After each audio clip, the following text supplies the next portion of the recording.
Just plainly, just carelessly copying what you see on a photograph.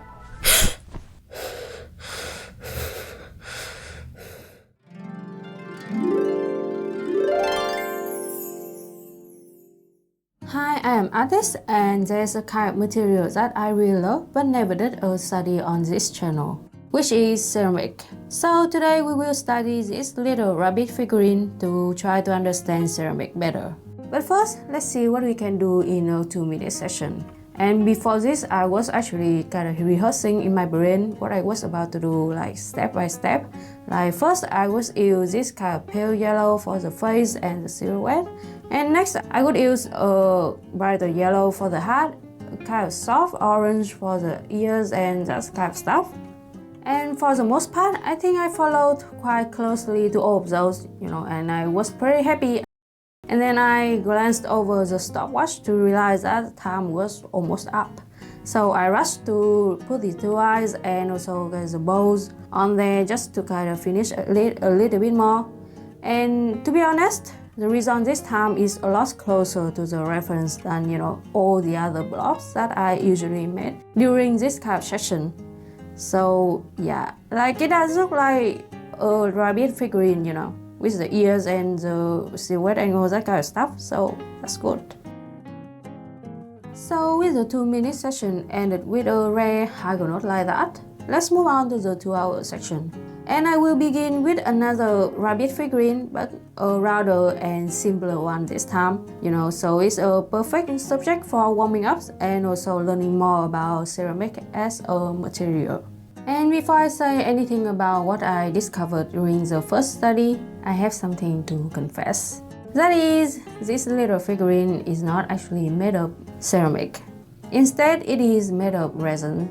The moment I found out about this information, I realized what I actually wanted to study was the thick and shiny coat of glaze outside of the ceramic, and not the actual ceramic piece itself, because ceramic can be done without glazes. Anyway, whatever I wanted to study, let's go back to the regular program and answer the question, what did I discover during the study? And for that, I will say HR, which are highlight and reflected light. And we will talk about the R first. So because this baby is shiny, it reflects a lot of light, which means a clear highlight and also a lot of reflected light at the back. And in this case of this rounded little ball of cuteness, it is a listing photo of a product, so it has a rather even lighting setup. And I think that's the reason why the reflected light situation is so complicated. Like they are not only at the back of the rabbit, but also on the side of the face and also on the top of the ears as well. Because there's simply a lot of light bouncing around in the environment and onto the rabbit. Next, we will move on to the second rabbit figurine, the main goal of today's study. And initially, the reason why I wanted to study this baby was because I found it to be really cute, like super duper cute. But the more I was looking at it, the more I found those two little bitty eyes kind of disturbing. Like they are kind of ominous almost. Like, I don't know why, but I just kind of felt that way. After some more observations, I think the problem was actually not the two eyes themselves, but rather the context that's surrounding them, like the very dark shadow on the face. So in an attempt of cutify or re-cutify this baby, I decided to try to lighten up that shadow with something I think is colorful and fun. And I ended up choosing red, a very bright shade of red.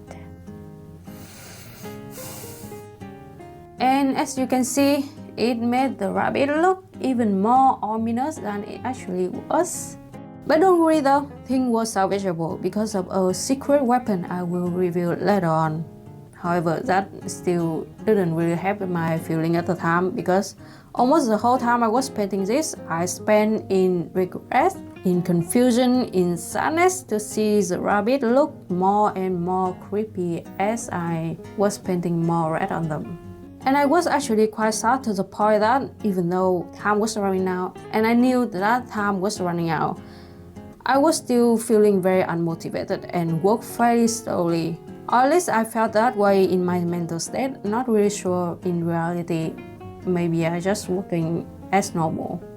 And one more thing I realized was that even though I was walking rather slow, sometimes my brushstrokes would feel strangely confident.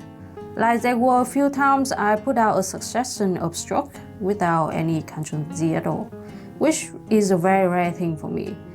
So it was such a weird phenomenon because all I did was essentially bullshitting my way through the study and also grieving my own decision.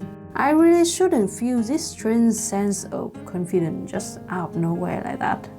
Was that because I felt like there was nothing left to lose because everything was already f***ed the moment I chose to put bright red on the rabbit? Maybe. The brain is complex. Most of the time I have no idea what's going on in there, so whatever. Anyway, you know the drill. Let's continue overtime today. Anyway, even though it hadn't appeared yet, let's talk about our secret weapon, the edge or the highlight in the HR. For this reference photo, the main light source is coming from one side, the left, as opposed to the even lighting setup from the previous rabbit. So I think that is the reason why the highlight situation here is a little bit more complicated.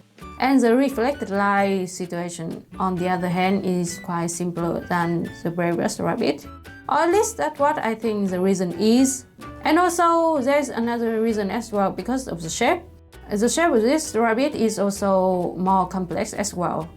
In addition to the main highlights on the ears and the face, there were a lot more little dots of highlights, dotting throughout the figurine too, like on the parts where things connected to each other, like the right ears to the heart or the hands on the body, that kind of stuff.